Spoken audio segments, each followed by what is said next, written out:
Halo rekan-rekan, nama saya Siti Roma dan hari ini kita tidak akan sekedar berbicara teori. Kita akan membedah sisi gelap dari globalisasi dan mencari bagaimana kita sebagai pelaku bisnis masa depan bisa menjadi solusinya. Globalisasi membuat dunia seolah tanpa batas. Informasi, modal, dan barang mengalir bebas.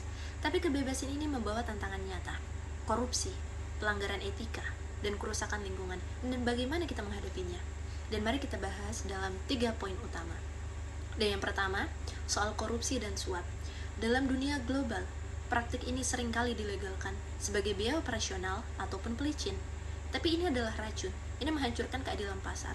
Solusinya apa? Bukan cuma soal undang-undang, solusi tepatnya adalah transparansi berbasis digital. Perusahaan global harus menerapkan sistem e-procurement atau sistem pelaporan yang terbuka. Dan saya melihat ini di lapangan. Saat proses tender atau pengadaan dilakukan secara digital tanpa intervensi manusia, peluang suap berkurang drastis. Kita butuh keberanian untuk mengatakan tidak pada jalur pintas dan balatinya dengan proses yang bisa diaudit oleh siapa saja. Yang kedua, ada masalah etika. Ini seringkali perusahaan global mengejar efisiensi dengan mengorbankan hak asasi manusia di negara berkembang, seperti upah yang tidak layak atau kondisi kerja yang tidak aman. Solusi tepatnya adalah accountability, pertanggungjawaban di seluruh rantai pasok, supply chain, dimanapun perusahaan itu berada.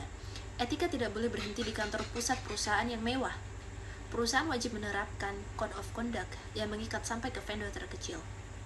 Jika kita ingin berbisnis secara global, kita harus memastikan mitra bisnis kita pun menjunjung nilai kemanusiaan yang sama. Etika bukan pilihan, itu adalah syarat mutlak. Yang ketiga adalah isu lingkungan. Globalisasi menuntut konsumsi tinggi yang seringkali menguras sumber daya alam secara brutal. Solusi tepatnya adalah inovasi berkelanjutan, sustainable innovation. Kita tidak bisa lagi melihat lingkungan sebagai eksternalitas atau biaya.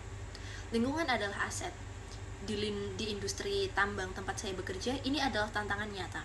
Solusinya bukan berhenti bekerja, tapi melakukan reklamasi yang benar, menggunakan energi yang lebih bersih, menerapkan ekonomi sirkular.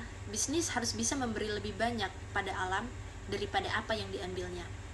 Dan sebagai penutup, globalisasi bukan musuh. Musuhnya adalah ketidakjujuran, eksploitasi, dan keserakahan. Solusinya ada di tangan kita. Ada transparansi, integritas etika, dan keberanian untuk berinovasi demi lingkungan. Saya, Siti Roma, terima kasih sudah menyimak. Dan mari kita membangun bisnis global yang tidak hanya menguntungkan, tapi juga bermartabat. Terima kasih.